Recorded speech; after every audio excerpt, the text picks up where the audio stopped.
Olá, gestores da educação participaram da comissão mista aqui do Congresso Nacional que acompanha as ações governamentais relacionadas à pandemia. E um dos temas foi justamente a possível volta às aulas presenciais. Quando os alunos vão retornar às escolas? A pergunta que gera preocupações. É muito fácil falar, vamos voltar às aulas. Vamos voltar às aulas quando o pico da doença está ainda em muitos estados muito alta. A vaga de UTI lotadas, a gente vê nos noticiários, todas as horas. Como é que retorna esses meninos que, teoricamente, vão ser assintomáticos com a doença, mas eles vão retornar para casa, e lá tem pai, tem mãe, tem avó, tem parentes. Os participantes enfatizaram a importância de não deixar a pandemia romper o vínculo dos alunos com as escolas. O ano não está perdido, digo isso, muitas famílias, estamos reproduzindo isso muito forte. Essa questão burocrática cabe a nós, gestores, cabe ao Parlamento, cabe ao Conselho Nacional de Educação encontrar os caminhos, e eles existem. Nós temos a Base Nacional Comum Curricular, que permite que possamos reorganizar e redistribuir os direitos de aprendizagem, tá, para o ano civil de 2021. Se precisar estender mais, tem esse mecanismo. O Conselho de Secretários de Educação do Brasil estima que já foram gastos 2 bilhões de reais com o ensino remoto e alimentação e que agora as escolas se preparam para o retorno dos alunos no conceito de ensino híbrido. E para isso vai ser necessário mais dinheiro. Combinar o ensino presencial com o ensino remoto, espaçar as turmas, certo? Nós não podemos manter turmas, digamos assim, de 40 alunos, como tínhamos em salas de 48 metros quadrados, enfim, as turmas serão fracionadas para manter o distanciamento e comprar insumos e, eventualmente, equipamentos para os protocolos de higiene. Esse retorno deve se dar a partir de atividades que complementem as atividades não presenciais.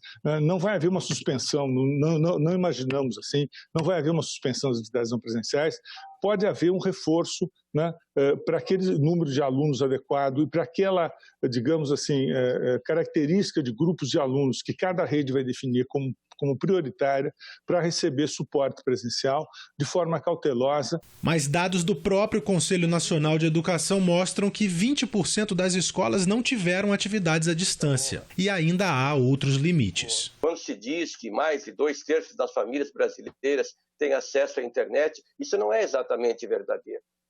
Muitas estão conectadas com programas básicos para atividades muito simples, mas que não permitem, por exemplo, acesso a vídeos, às aulas e todas essas atividades. Nesse momento novo em que nós vivemos, que houvesse uma articulação com a Telebrás e provedoras de internet para atender todas as regiões do país. As dificuldades dos grandes rincões são enormes e nós precisamos fazer esse link para que possa realmente todos estarem plugados no Sistema Nacional de Comunicações e levar o ensino de uma forma mais vigorosa aos alunos.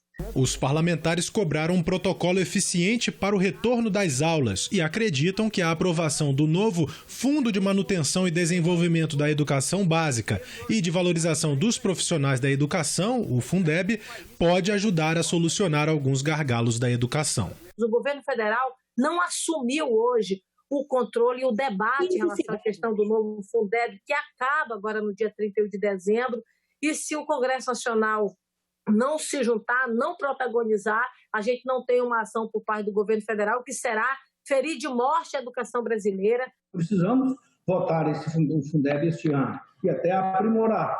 Eu, inclusive, fiz uma emenda naquele relatório da fake news, colocando os recursos das multas também para o Fundeb. Ou seja, precisamos, sem dúvida nenhuma, melhorar os recursos e a estruturação do Fundeb, que é o ensino básico fundamental para o desenvolvimento de uma criança e depois de um adulto. E o Senado deve votar hoje a medida provisória que flexibiliza regras trabalhistas durante a pandemia do novo coronavírus. O texto permite aí o teletrabalho e permite também a alteração nas férias e nos feriados. Desde março, o trabalho pode ser feito em casa, no chamado home office. As regras para essa nova modalidade de trabalho estão na medida provisória 927, que já foi aprovada pela Câmara e agora está no Senado. O texto também traz novidades na legislação trabalhista, como, por exemplo, o chamado banco de horas negativo. O patrão pode cobrar do seu empregado, em até 18 meses, as horas que ele deixou de cumprir por causa da pandemia. A medida também cria várias regras para as férias do trabalhador. Ela permite a antecipação pelo empregado, tanto das férias individuais quanto das coletivas. O aviso só precisa ser feito com 48 horas de antecedência. O pagamento do adicional de 1/3 de férias também mudou. Pode ser feito até o final de dezembro, junto com o 13º. E o salário do mês de férias pode ser pago até o 5º dia útil do mês seguinte ao período do descanso. Feriados não religiosos podem ser antecipados pelo empregador. Os dias podem ser usados para compensar saldo em banco de horas. A medida provisória 927 foi apresentada como uma alternativa à possível demissão em massa do trabalhador. Ela retira entraves da legislação trabalhista ao empregador. O senador Weverton e o senador Paim fizeram um encontro online com sindicalistas, juízes e advogados que criticaram duramente o texto. Em especial, eles atacaram o ponto que permite que acordos individuais se sobreponham à legislação trabalhista e a acordos coletivos. Para o senador Paim, a reforma trabalhista não acabou e ele lembrou 3 medidas provisórias que foram apresentadas em menos de um ano com alterações na legislação trabalhista. Para ele, o destino da medida provisória 927 pode ser similar ao da 905, que também tinha alterações trabalhistas e que perdeu a validade. Tivemos reforma trabalhista 1, reforma trabalhista 2, reforma trabalhista 3, se somarmos tudo que já aconteceu, reforma da Previdência, e agora, em tempo de pandemia, eles estão covardemente avançando ainda mais sobre os trabalhadores. Vamos pelear até o fim para evitar que ela seja aprovada. O texto foi aprovado na Câmara com uma emenda que suspende o cumprimento de acordos trabalhistas em andamento quando houver paralisação total ou parcial das atividades da empresa por determinação do poder público. A CLT, nos artigos 831 e 835, determina que o acordo firmado entre as partes tem força de coisa julgada. Então, um acordo judicial firmado imediatamente produz os efeitos da coisa julgada, e esse artigo, inserido no artigo 30, parágrafo único da MP 927, viola também mais um mandamento constitucional. E nesta quarta-feira, o Senado aprovou medida provisória que diminui gastos de bancos com seguros para proteger investimentos no exterior. Projetos da pauta feminina também foram analisados. O objetivo do governo é proteger bancos brasileiros que investem dinheiro no exterior do vai e vem das taxas de câmbio registradas nos últimos meses por conta do impacto da pandemia da Covid-19 na economia. Para evitar prejuízos por conta de toda essa instabilidade do mercado financeiro, quando o banco investe em outra moeda, uma espécie de seguro é criado, é o chamado hedge. A variação cambial do seguro é tributada, mas a parte protegida do investimento não. Então, muitas vezes, os bancos precisam contratar mais de um seguro. O texto encaminhado pelo presidente Jair Bolsonaro quer evitar isso, igualando a tributação sobre a taxa cambial e sobre o investimento. Com menos contratação de seguros, menos os bancos gastam. A medida provisória buscou corrigir uma assimetria tributária que produzia diversos efeitos indesejados, como o aumento dos custos de transação dos bancos e impacto na arrecadação tributária. A medida provisória corrige essa distorção, pois passa a tributar de maneira conjunta os investimentos no exterior e as operações de cobertura, o chamado hedge, assegurando, portanto, neutralidade para o conjunto das operações. Com isso, a nova regra reduz o efeito da volatilidade cambial e estabiliza a base tributária e a arrecadação, facilitando a gestão orçamentária da União. O que, na verdade, nós estamos fazendo é manter a capacidade de crédito dos bancos.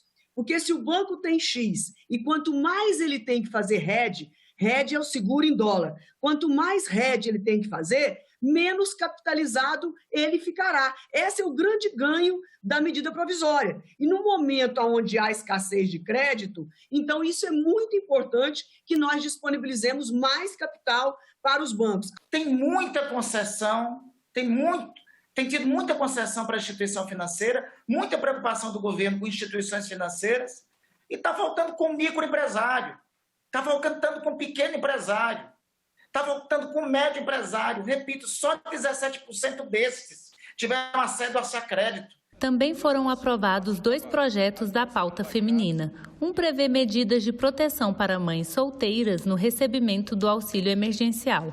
O outro obriga moradores e síndicos de condomínios a informar em casos de violência doméstica às autoridades. Entendemos que é crucial compreender a situação de violência doméstica e familiar como um problema social estrutural e, para enfrentá-la, é de suma importância o envolvimento e a responsabilidade de cada locatário, condômino, possuidor no que se refere ao cuidado e à denúncia desse tipo de violência. Os números de agressões só aumentam. O feminicídio cada vez mais comum.